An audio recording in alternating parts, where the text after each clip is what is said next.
welcome sa ating day 12 dito sa aking page na Bawal ang Tamad Serye. For today's video guys, kasama ko si Bunso. Hi baby! School na ikaw baby? May sipon ba ikaw? Super init ngayon guys at may lakad ako kaya todo aura tayo ngayon. Samahan niyo ako sa aking full day itinerary. Let's go! We start naman. Bye baby! Kiss ka ma'am. Bye, ma'am. Kiss na. Ikaw magkikas arte na. I love you! Bye, ma'am. I love you! Love you po, ma'am. Okay. Tanggalin mo yung seatbelt mo. Ako na maghatid ng bag mo. Ano po? For this po, ma'am. 4 wheels. Halika na. Pwede ka na po. O, go na, go na. Bye-bye. Love you. Kaya mo ba? Bye-bye. And guys, nandito na ako guys sa aming tindahan. At paalis kami ni husband. Ito na yung aking prince. At ito ang aming store. Hanggang dyan yan guys sa dulo. Mahaba yung store namin. Para lang malaman nyo. Para lang malaman nyo. Ito nga pala si husband. Hi dad. So, siya ang driver ko for today's video. Andito guys yung store namin. Kaya lang inaano namin siya ng kurtina pag nandyan yung sunlight. Kasi yung aming pwesto is sunset guys. Paghapon na, nandyan na yung init. Talagang lumalaban din sa aircon dito sa loob ng aming store. At ito yung aming store. Ayan guys, medyo makalat. Si Unyor, aking pamangkin na masipag. Ayan. At ang aming mga benebenta is mga school supplies. Ayan guys. Sunset yung aming pwesto. Kaya kapag hapon na, talagang lumalaban sa aircon. Kaya hindi din kinakaya ng power namin ang level up talaga ng init. Tara guys, at may importanteng meeting kami ngayon sa Manila. Babalik kami nga mamaya bago ka magsambanyor ha. Na hindi ka malate. Anong oras yun? 4 pa naman, di ba? So nandito na kami, mga 1 hour lang naman daw ang meeting. Mabilis lang. Okay, bye. Good luck. At chat mo lang kami pag nagkulang yung pondo ng iyong Bide Center ha. Papondohan namin yan. So let's go dad. Ayun na guys, we're leaving on the jet plane and we're going to Manila. Ay wait lang, nilak mo na ba? Pagaling yan, hindi daw siya magpapa-scam. Good job Nyor. Okay, gusto niyo bang kumaway? Ayaw nila. Mga customer namin gusto yatang kumaway sa vlog ko. Ayun. Tingin lang tingin sa akin. Thank you sa aming customer na araw-araw. Ay grabe yung shade ko. Okay, let's go guys.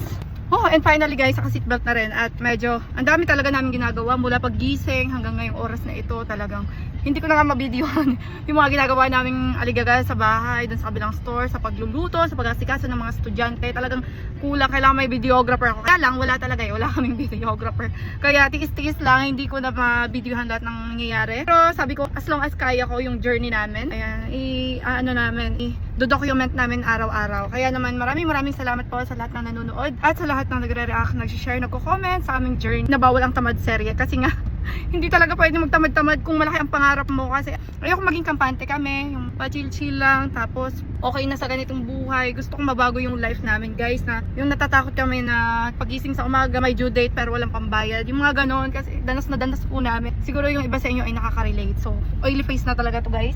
So, okay lang. Ayan guys, so nandito na kami sa Lagusang nakachuchuti. Char lang. What? And guys, we're here na sa pupuntahan namin. Nandito kami guys sa mga, Southwoods Industrial Subdivision. Hindi ko alam, basta yun na guys. Doon tayo sa likod, no? Doon tayo dad sa dati. Dali ka na! Hi guys! For today's outfit, TikTok. TikTok tayo shopping. Sino din? Sila ano dyan dito?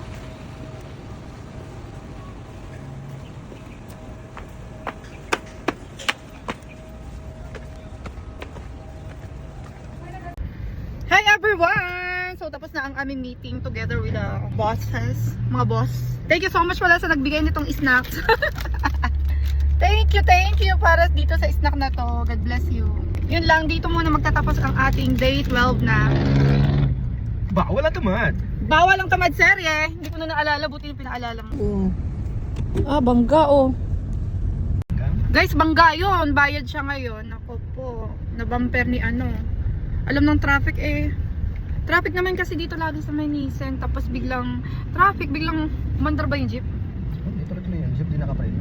Tuloy-tuloy yung jeep, baka inaantok. Preno yung nasa una. Siguro daw kung nagpreno yung nasa hindi, nagpreno. Traffic talaga dito sa Nisen. Hindi lang preno yung sa una siguro, hindi nakasunod yung jeep.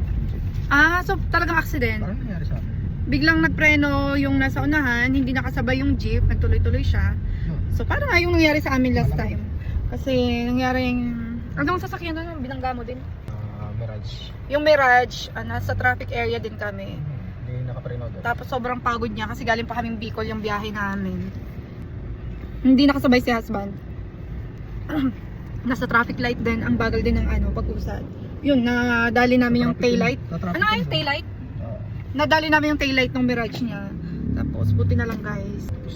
Tapos na. Ginamit yung insurance namin. Tapos nagbayad kami ng 1.5 per day. Kasi nga, grabe yung sasakyan niya. Panganap buhay daw nila yun. So, nag-antay kami bago dumating yung materials doon sa insurance company or doon sa... Ano nga hindi? Doon sa ASA kasi guys, hindi lahat ng gamit sa sasakyan ay nandun. Yung parts available, hindi lahat ng parts available. So, inaantay pa yun para ma-deliver doon sa kasa. And then, saka lang ipapasok yung sasakyan kapag available na. So, nag-start doon. Pagpasok yung sasakyan, doon sa kasa, mag-start yung bilang ng 1.5 a day. So, nakaka 1.5 daw siyang kita a day since nagagrab yung Mirage na yun. So, ayun na, 1.5 a day. Ako parang 7 times. 1 week din? 1 week din ba yan? 5 days? 5 days? Mga 5 days, 1.5 times 5 days. Yung binayaran namin dahil na-aksidente nga ni husband yun. Nabangga ni husband. Aksidente yun ha? 5 days yun. Total kasi nag-advance pa tayo. Nag-advance pa tayo noon. Tapos guys, di 1.5 times 5 days. Bukod nung ginamit pa nilang insurance namin. Yun, kaya sobrang ingat tayo sa pagmamaneho. Dahil... Ay! May malaking truck. Nagulat ako Hindi dyan. naman ka pinaguta yun. Yun naman ka. Sorry. Pinagoda kami ng mga traffic enforcer. Saan ako magugo? Kasi naman, tanwheeler, nagulat ako. O sige na nga guys. Ay! Sabi ko ganun.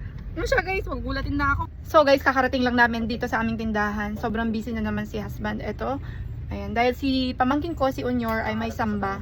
Kaya umiksit na si Onyor. May samba siya at mamaya pang gabi. So kami muna ni husband dito. At sarado yung kabilang store namin, Sacrifice, kapag ganito nagkakalakad. Tapos itong si husband ko, ayan, busy yan, sigurado yan dahil magko-closing na. Hapon na ay talagang todo grind naman kami sa paghahanap buhay. So yung mga anak namin susunduin ko na rin. Kaya ganito, ang life namin sobrang busy. Pero laban lang tayo kapag ganitong maraming bayarin, maraming pinagkakautangan. Dahil tayo ay hindi pinanganak na mayaman, puro kami utang, mga puhunan. Kaya siyatsaga din namin kasi kaysa naman wala kaming libangan, magutom, di ba?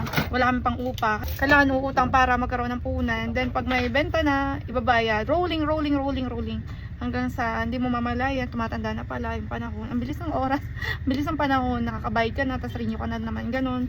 Di ba? Yung mga mangungutang na lumalaban sa buhay. So yun lang guys, thank you for watching. If you're palagi, God bless you, I love you. See you in my next vlog. Bye bye!